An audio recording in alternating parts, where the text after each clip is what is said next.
Hey everybody, how's it going? Today I'm going to be installing a new infotainment system in my 2022 Chevy Silverado. Thanks to the folks at Aucar for sending me this to review. This is their latest and greatest head unit for the 2019 through 2023 Chevy Silverado and GMC Canyon. And I'm going to be popping this into my truck and testing it out for a couple of weeks and seeing how it runs. We've got the new head unit here, which is huge. It is a 15.6 inch screen. They call this their Tesla style screen because it is just monstrous. It is huge. That's the head unit itself. It has some of the integrated HVAC buttons along the sides, fan control, volume control, and whatnot. We will reuse our factory buttons that go across here that are underneath your current screen. Reuse the factory trim panel here. If you have a trailer brake controller, that's where that will be. Factory USB and USB-C ports are here. Factory 12-volt power outlet here. The factory power outlet here, which is for like a standard wall socket. My truck is just a blank, so you'll reuse those panels on these bottom parts and install it into your truck. You'll reuse the vents at the top corners. They include some new trim panels that'll go on either side of this screen to cover up the screw holes, so it'll all look very factory, very OEM, aside from having a huge screen.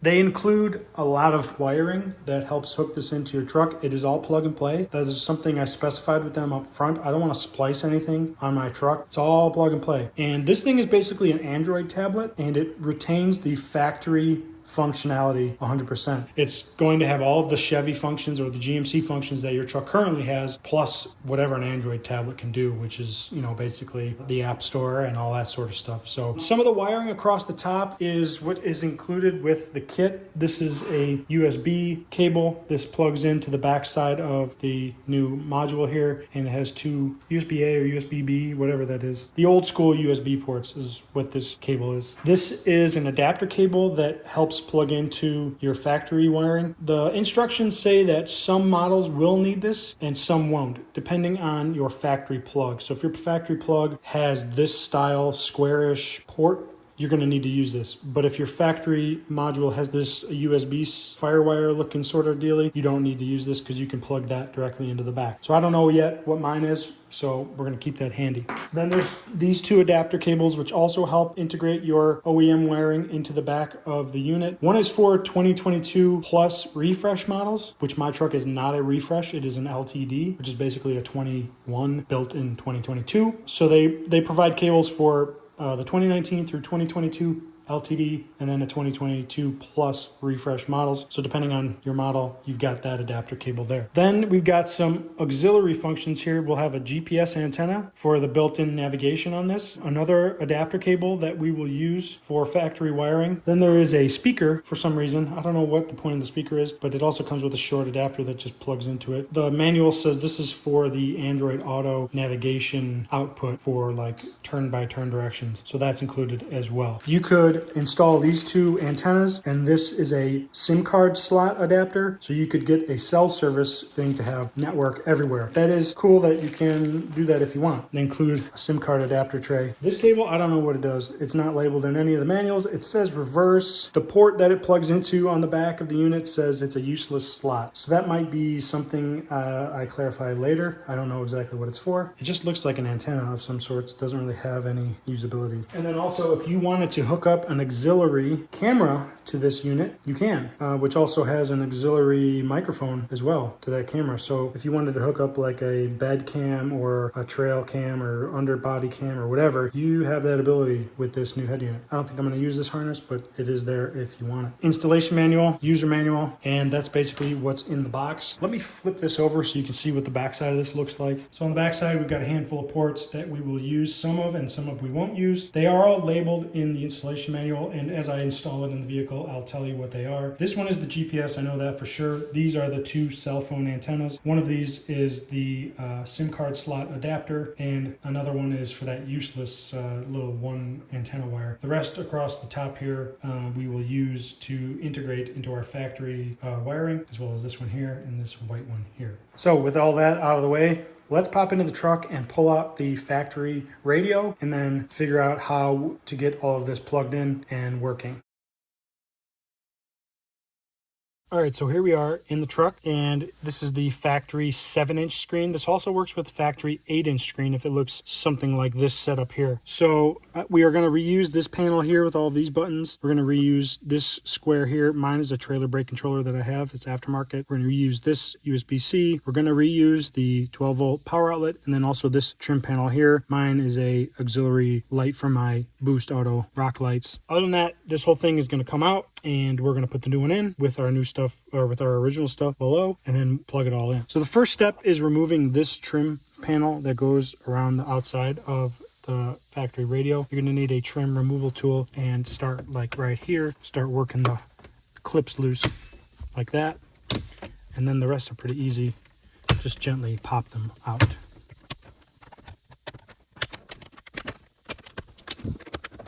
And we're going to set this aside. We won't be reusing this. Now that reveals some of the screws that we need to get to. There's 4 that are revealed right now. There's 2 more underneath that we're going to have to remove a trim panel down here, which is what I'm going to do next. Coming into the driver's side footwell, there is a 7mm screw right here that will allow us to remove this panel, which we need to remove. So get your 7mm and remove that screw.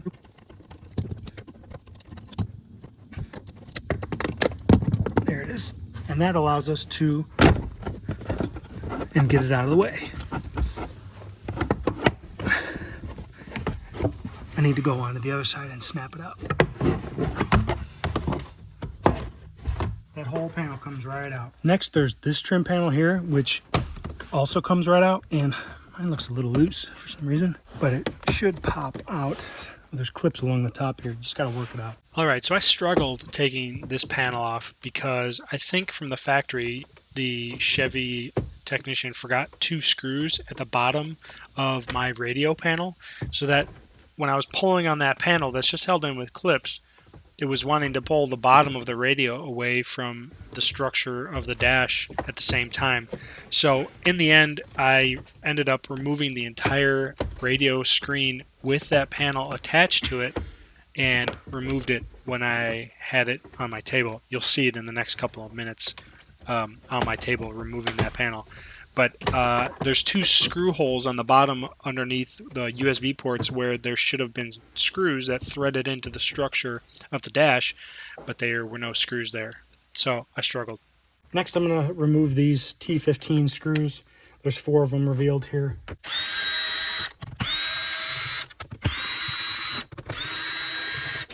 And now our radio should just be basically held in with clips.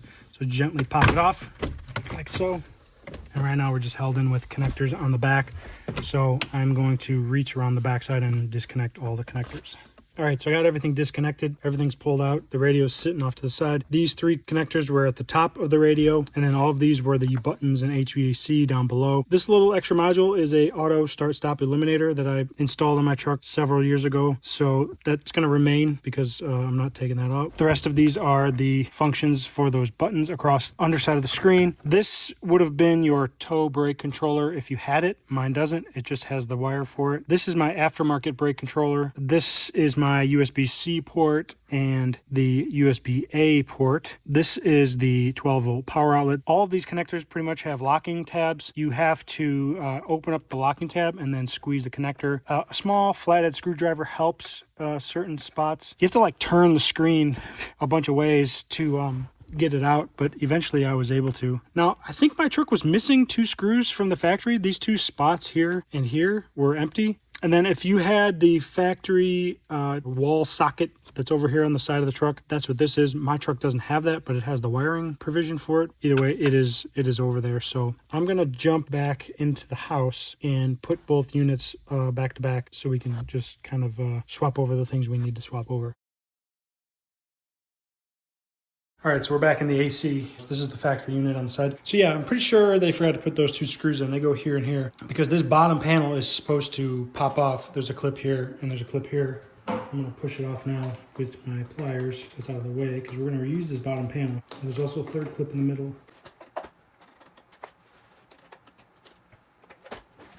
You You're gonna need this again. So now we're gonna transfer over some of these bottom buttons to the new head unit. So this one here, if you have the factory wall socket, that's what this one is. And there's just a couple of tabs along the sides, and then this panel just sort of rocks out of place. In the middle here, we've got these plugs that are for the 12 volt and this USB ports. They look like they just pop forward. Yep, those just popped out. We're gonna come back to this 12 volt. If you have the factory trailer brake, it is this panel on the left, bottom left here panel. There's a couple of tabs. You can use a little flathead screwdriver to open them up, and this panel should come loose. But this one pops back into, it's kind of goofy. Like that. And then this is the switch functions underneath the radio. It looks like they're held in with torque screws. I'm guessing T15. Yep, they are. Just unscrew those. There's 4 of those. And this thing comes right out. Piece of cake.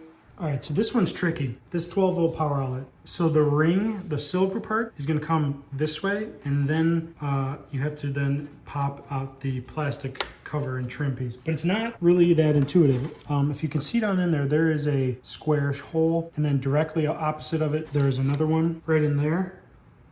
And there are plastic tabs holding the socket in place. So I have this little tiny screwdriver. I think they sell a tool. I watched a video, that's how I figured this out. They sell a tool that's a little T-shaped. It goes down in there, pushes both tabs at the same time, and then you can pull this out. But I just used my little flathead, and I'm putting pressure on the back side of this thing, and I'm opening up one side, and then I'm going to the other side. And there we go. That comes out. And then this one should squeeze the inside tabs and pop it out of there as well.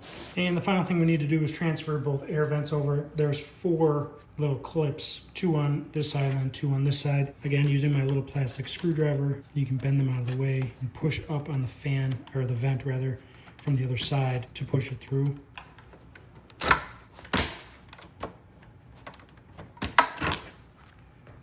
And now I think we're done with the factory head unit. I'm gonna set it aside so we have more working space. All right, so first I'm going to start by popping in this trailer brake controller location, which actually goes in from the other side, like so. Next I'm going to do my USB ports from the front. There's a little notch here to let you know which way to do this. Next is this power outlet. We're going to do the cover first, like so, and then the actual power outlet itself. It only can go in one way. There's little rails that this thing, and you line it up, and it only goes in one way, and it should lock itself in. Didn't sound like there was any clicking, but it's locked in there now. I'm pushing from the back side, and it's not coming out. Next, if you have the power outlet on the right, that's where this is gonna go, and this one goes in through the front. I need to trim a little on the inside of this to make the clips fully open up. All right, so on the new head unit, there's a little bit of a lip that goes around this opening that was preventing the clips here, and here from fully engaging. So I just took a little razor and made some relief cuts here, and here, just a hair, and it allowed that thing to sit completely and engage all 3 of those clips now. You can see that one's engaged, and those 2 are engaged. Just a small modification I had to do. Next, we're gonna take our buttons and put them down here where they're gonna sit. We're gonna take those 4 screws we used to remove and tighten them up.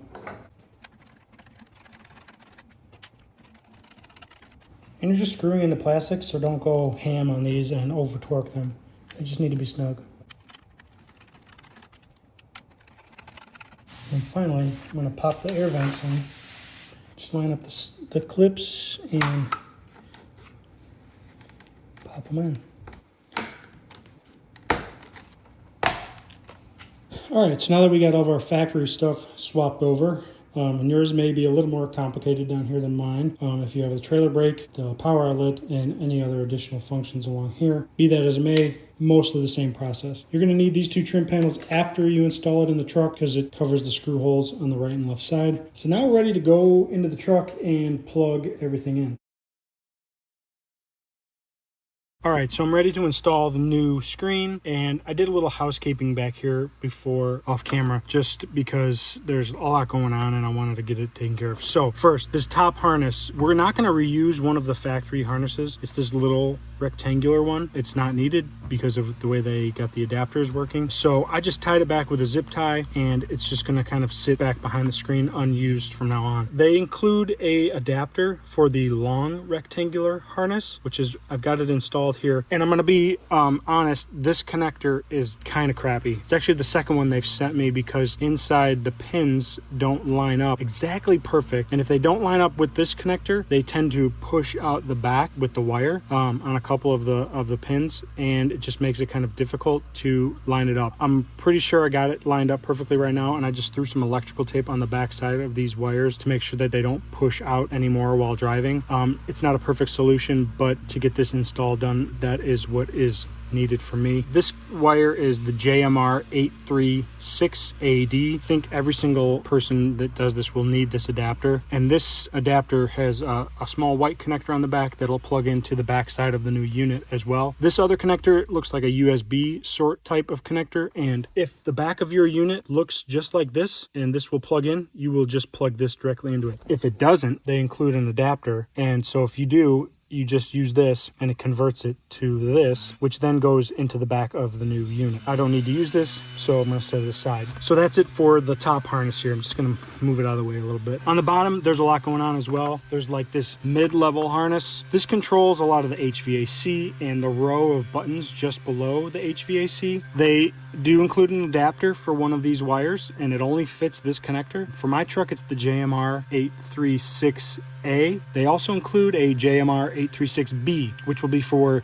newer model trucks, and that's what that other side looks like. That'll go into the back of the new radio. So just figure out which adapter you need, the JMR 836A or 836B, hook it onto that connector. It'll only fit one of the connectors. So, and then these all will get plugged into their respective spots. They only fit one spot. You can't really mess it up. Just go slow and make sure you engage all of the locking clips as you go when you're plugging things back in. Down below, I've got a couple different things going on here. This center is for the USB ports. These ones are for the USB ports, and then this is for the cigarette lighter, the 12-volt power. I think every truck should have these at a minimum. And then there's two connectors here I've zip tied out of the way. There's this one here, which was going towards this bottom left panel, which is for the OEM brake controller. I tied it out of the way because my truck doesn't have the factory brake controller. This is my brake controller. It's aftermarket. I'm going to plug that in as I go along here. There was also two other harnesses on my right side that were plugged into a plastic panel that don't do anything. I tucked them back here, and I just shoved them down into this crevice. That is for the OEM power, like a wall socket, like in your house, which is on the bottom right of some trucks. My truck doesn't have it, so again, a useless plug. They just have it on the harness. I just tucked it out of the way so there's a little less frill back here. Down here you can see I've got a couple other wires just for some aftermarket stuff. These are for my Boost Auto rock lights. I'll plug those in at their necessary junction. So that's what it looks like once you have the screen removed, and it's time to install the new screen. And just as you're going along, there's a square here, or rectangle rather, and there's a ledge on the screens, the OEM and the new one, where you actually fit that right in, and it'll kind of pivot, and that's kind of the support for the screen. So my first step here is getting the screen into place and lodging the bottom of the bracket right in that spot. And actually, I'll show you. I got my screen, it's upside down here. This is the ledge I'm talking about. This will fit right in there. The screen's oriented upside down, just sitting in the seat, but little ledge will fit right in there, and then you can kind of tilt the panel forward so you can work from the top and plug all of your accessories in. So that is what I'm going to work on now. So these are adapters for new functions on the new screen. I fed them through the bottom of the dash here and up to where I can plug them in behind the dash. This blue one here is for a GPS transmitter. The purple one is for a speaker that gets installed with this unit. This brown one is for some USB ports so we can do updates later on to the unit. And then this light blue one is for a SIM card adapter if we decide we wanted to add cell service to this. So I'm just kind of draping these over to the side to get them out of the way. And you can see here, I've got the screen lodged on that square that I was talking about earlier, the rectangle rather, the bracket right in here. And it's just sort of resting. on the dash, because we're gonna have to do some plugging in to the back of this, and it just helps it so it's not just being freestanding. I'm also gonna fish these to a certain spot. These are antennas. They have little screw type connectors that get plugged into these ports here. These are for the cell service. I'll do those in a little bit. But first I'm going to start by plugging in some of the factory stuff on the bottom of the panel. The first one is this gray connector. This is for the 12 volt. It goes into this brown guy right here, and it just goes in. And then make sure you close the locking tab like so. And then my factory USB ports, there's two connectors like I mentioned. One goes here. Make sure you close the locking tab, and then the gray connector goes right next to it. There's no locking tab on this one, but it does need to click, just a standard style connector. Next, there's these row of connectors. These are the buttons underneath the factory screen. These are factory buttons that we swapped over from the factory unit. So there's 3 connectors here that we will plug this into. Goes right in, just like that. This second one, which we have an adapter on, the JMR 836A. Got the adapter on this one. Like I said, this is going to be the JMR 836B or A, depending on your model. And this goes into the largest port on the back of the screen, like so, right there. There's 2 other connectors on this row of buttons that we're going to connect. There's this black one, goes right in, locking connector. And then I think this is a dud. GM gives you a spot to plug it in. I'm just plugging it in to get it plugged in. If you have the 2 connectors on the right side of your screen for the factory wall socket, that is going to go on the back here somewhere. I don't have that, so this is my connector for my Boost Auto running boards. If you have the factory tow controller over here on the left where my hand is, if you can see, you'll plug that in. This is my aftermarket tow brake controller that's going to go into this connector here. At this point, I can start taking some of these aftermarket plugs and feeding them into their respective spots on the back of the screen here. And they only fit in one spot. You can't really mess it up. Just find the spots that work for them and plug them in. This blue one does go right here on this round connector, locks in. Light blue goes, I believe, right here. Brown goes there. Purple, there. There's a couple more connectors on the bottom here. I think I'm not going to use them. Those are for the aftermarket camera. There's this white connector that's part of this top with the adapter on it. That one goes in this spot right here. And then once we get the screen tilted up into position, we have one more gray connector here that goes into this spot right here on the radio. Then you've got these 2 brass fittings for the antennas, which I'm going to do those in a minute. If you so wanted, the 2 empty ports here, I'm not going to use them. One is this random little harness that is for an aftermarket reverse camera. Not going to use it because the factory one will work fine. And then this other harness is for an aftermarket camera of sorts. You can plug all of these in, and that would go in this other spot here. But I'm not going to use it for my installation. So now I'm just going to work on tidying up some of my wires and then figuring out a spot where I'm going to route these 2 antenna wires to. I don't know exactly where I'm going to put those ones yet. All right, so I've got those 2 antennas installed here. They use a little 8mm wrench to tighten on. You don't need to go crazy tightening those. Just get them snugged up so that they're on. I don't know where I'm going to mount those yet. I'll probably I have them running now, one down to the left footwell and one down to the right passenger footwell. That's part of after I get the screen in place and I test some of the functions. I'm going to worry about where I'm going to mount some of those auxiliary harnesses and whatnot. So at this point, I am ready to tilt the unit back into place. And don't forget, I've got one more connector here. Also, I got to get my tow controller down here as well, plugged in as I'm going. At this point, I've guided the screen back into its resting location. I don't have any of the screws done yet. There's 2 clips at the top that snap into the factory spots, and then factory screen's held in with 4 screws at these 2 spots and then these 2 spots. But this screen's going to use this spot here, and then you'll take the 2 screws from the top and use them in the bottom. There's 2 spots on the bottom where the factory screws will have a threaded location to use. So you're still using the same screws you took out. You're just putting them in slightly different locations, and I'll show you those 2 bottom ones once I get down there. So it's hard to see because it's a little dark, but there's a spot here, and then there's a spot on the other side where you use your screws there. So before I put any of the trim panels back together, I'm going to put the battery back on, get some of my wires sorted and figure out spots for those. And then there's trim panels for here on either side that'll cover up the screw holes so it all looks OEM. I'm going to save those for dead last. So right now I'm just going to do some testing and checking functionality. All right, so remember I had a bunch of wires hanging down here for the GPS, the 2 antenna signals, the USB, and then also the SIM card adapter. I got those all routed to spots and it was pretty easy. There's tons of room under the dash to run wires and go wherever you want. So I'm not going to show that part of the video. You can just run them and zip tie the wires off to existing harnesses and it makes it pretty tidy. So there's nothing right under here. The speaker adapter, which I still don't know what it does yet. Testing the system, I'll figure it out. I just, it has a 3M sticky on it. I just stuck it back. There's a duct back here behind this dash panel, and that's where that one is. So that one's really close to the screen. One of the antennas I ran under the driver's side dash over here, and then this panel comes off, and I just kind of spooled up the wire and then stuck it to something in there. So here's one of these door jamb panels that I pulled off, and I've got that antenna. This is the wire coming, and I just looped it around here, and that's the antenna. I just took a little bit off of the stickum, 3M stickum on it, and then just stuck it to the top of this little thing here. So that's one of the antennas, and the other one on the other side is installed very similarly, because there's 2 antennas for that SIM card cell service adapter. So it's inside this panel. That's one of the antennas. The other antenna I ran to the same panel on that side in the door jamb. It's just in that door jamb. I also ran the GPS up and over and down to right there. And then the last 2 harnesses were the USB harness and the SIM adapter, which are right here in this top glove box, which I fed up, and I drilled a little hole, a unibit, just because this thing's like an inch wide. So I had to drill a decent sized hole to get that in. I just drilled a hole, and then I also drilled a small hole for a zip tie so I could keep those wires right there. And these are used for updating the system down the road, and then also if you want to get a SIM card, which I'm working on testing that feature out as well. In order to get these wires up to here, you do have to sort of pop this down and then remove it. It's pretty easy. It's just these 2 sides pop out like so, and then there's a little arm on that side that you have to disconnect. And then this thing will drop out of the way. And there's like a little hole where when you have these panels off, you can fish the wire up to here.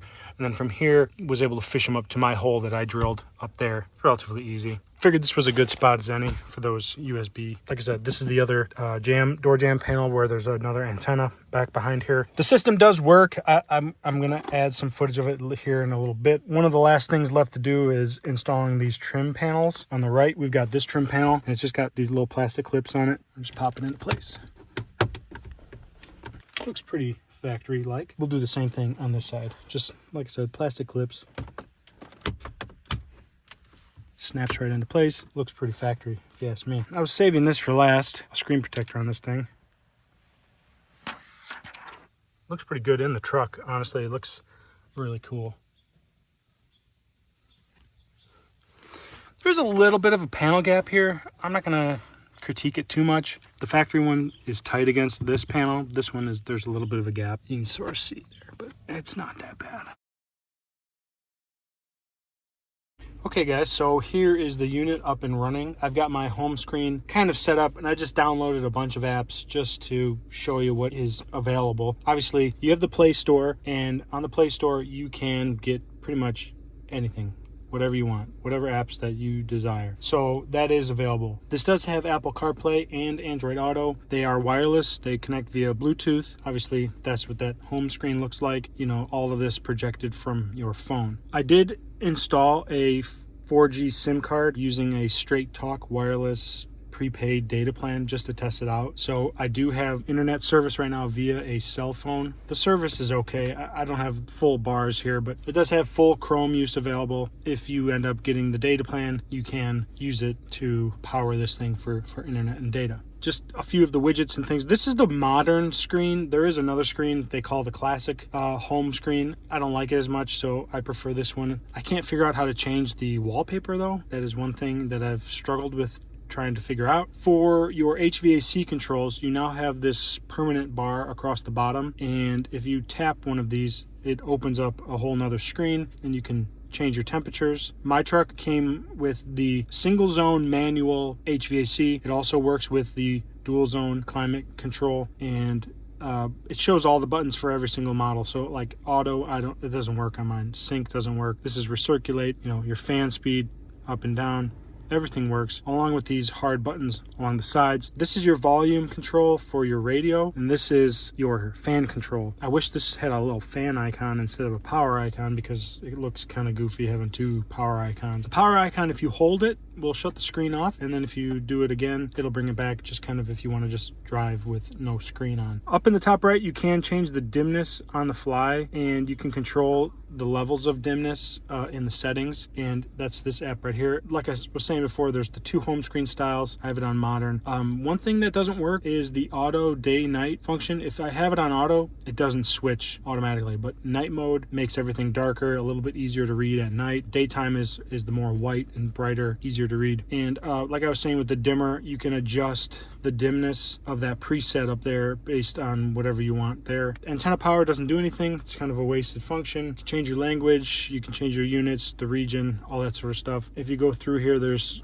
equalizer settings, video and motion settings, user settings where you can kind of adjust some things here, and then system settings and all sorts of good stuff. There's then also the sub menu of Android settings, which is all of these Android features. Like I said, I couldn't figure out how to change the wallpaper. There's only one thing in here. It's this super file, and I can't figure out how to get more wallpapers in here. I'll have to keep playing with that. Factory reset and whatnot is in there as well. It does have Wi-Fi. You can get on your Wi-Fi network at your house. You can also use LTE with a SIM card. Now, it does have wireless CarPlay, like I said, but it can't run Wi-Fi at the same time as wireless CarPlay. So if you're using your phone as a hotspot to get Wi-Fi on here, you can also be running wireless CarPlay. With the maps, you can use the Google Maps in offline mode. You have to download the area of the map that you want for it to work in offline mode. Right now, obviously, I have LTE, but you can go into your settings in here and go to the offline maps, select your area, and you can just select where you want the maps to work. You click download, and then it will download those maps to the hard drive on this thing, and it will work without any sort of data signal. You won't get traffic updates. Obviously, that will need to be refreshed every so often because of changing roads and things like that. The next thing is you can control the ambient light on these switches. There are colors, LEDs behind them, and if you go through this app, you can change those to different colors. You can see they're changing. Now, the factory functions are retained through this InTouch app. If you click through InTouch, it takes you to this screen. There's a slight delay, and basically you have your original Chevy or GMC screen here with the same functionality it had before. So we've got the radio, and I've got my Sirius XM, all that sort of good stuff. My rear view camera also works. It also works automatically when I switch it into reverse. I'll do that right now. There's a little bit of a delay. Everything works, the guidelines work, all that sort of stuff. This button works to do a single line, so that does that automatically, which is nice. And then you've also got this sort of permanent bar here with all the HVAC controls again. In order to get the audio from the new tablet to work, so like if you're using any one of these apps and you want to hear the audio through those apps, you have to be in that device, which is called the GT6 BTD, connected via Bluetooth. So you have to actually go through and add this device as a Bluetooth device in the original radio area. They tell you how to do it in the instructions, but it's basically like having another phone in your Bluetooth area. That's the only way you get sound through the other apps. That leads me to the next thing, where let's say I'm driving and I'm listening to Sirius XM on here. It works fine, but I'm also connected to CarPlay, and a phone call comes up through CarPlay on this. If I answer that, I cannot hear the phone call unless I go back into InTouch and switch my input to GT6. So if I was on Sirius XM, I would have to switch it back to GT6, and then I could go back into CarPlay and take the phone call. It's kind of annoying. There should be a better way for it to integrate. It's a little clunky in my opinion. Leading to the next thing, if you have let's say YouTube, and we're going to find my page here, which I've already searched for. You're listening to Bluetooth and you're listening to a video. Since it is connected via Bluetooth, the audio is delayed, so it's not quite perfectly synced with the person talking, which is kind of annoying. And it's probably a half second, maybe a full second, because it's Bluetooth and it's not instantaneous. So not the best. It definitely annoys me. So that brings me to kind of my final pros and cons list of this unit. Pros, it's a plug and play installation. There's no splicing required. It runs Android 13, which is almost the latest Android. Android 14 is actually the latest. So there is a possibility for an update to this down the road with a later version of Android. So that's promising. It's got 8 GB of RAM and 128 GB hard drive on board. Obviously, it does have Bluetooth connectability, does have Wi-Fi connectability, wireless CarPlay, wireless Android Auto. The GPS offline mode is cool. It also supports online mode if you have some sort of data package. Like I was showing you before, I've got a little 4G card. It does retain the factory Chevy functions through that InTouch app, and it does definitely look cool, and it is unique. And that brings me to my cons. So the cons I have with this thing is some of the adapter harnesses are not made very well. I mentioned earlier in the video how that one adapter, when I was plugging the two connectors together, the pins are not seated very well in the connector and they don't lock in very nice. So when you push those two connectors together, the pins tended to back out with the wire on the back side of the connector, and I had to jimmy rig it to make it work correctly. I did have to slightly modify this thing to get one of these panels to fit down here. I mentioned that earlier in the video. I'm going to add that as a con because it didn't fit right, so I had to modify the bezel. I said Android 13 was a pro. I'm also going to say Android 13 is a con because it is quirky. It will bug out on me once in a while. I'll have to do a hard reset, which there's a little reset button right here. You can use like a toothpick or something and reset the unit and it'll restart. That's only happened maybe once or twice in my week or so of testing this thing, but okay, that's twice a week. That's 100 times a year. The biggest annoyance that I find is switching from XM to the Bluetooth when I get a phone call on the wireless CarPlay. I just literally had to answer the phone call on my steering wheel with CarPlay, and I could even hang up on my steering wheel and end the call with CarPlay, which leads me to my next con. I lost the functionality of this and this button on my steering wheel when using wireless CarPlay here. I used to be able to just hold this and tell Siri to call my mom or call my dad or whoever, and she would do it. Now it doesn't work with this wireless CarPlay, and then if I finished ending a call, I could end it just by pressing this. Instead, now I have to manually touch the screen to end the call. I mentioned the video sound being delayed over Bluetooth when you're listening to any of these apps that you want to listen to. I mentioned earlier that I can't change the wallpaper, so that's a con. I've been playing around with this thing for about a week now, and it's got some hang-ups on it that I've mentioned here that make me think I won't keep it for the long term. So that's my honest opinion. I don't think I would have paid $1,300 for this, which is the final con. This thing costs $1,300. That is a hefty price to pay for something that is not perfect. At $1,300, I would expect this thing to be absolutely perfect and integrate seamlessly without any issues. Another issue that I forgot to mention while filming is that the CarPlay has needed to be resynced several times. It doesn't always connect automatically when I start up the truck. That's annoying. I have to delete it out of my phone and resync it back into the tablet. That's what I got to say about this thing, and I hope you liked the video. Be sure to check out the links below to Aucar's website. There will be a $50 coupon with a coupon code in the description box below. Anyways, if you like this video, give it a thumbs up. Love it if you subscribe. Stay tuned for new videos. We'll see you next time. Later.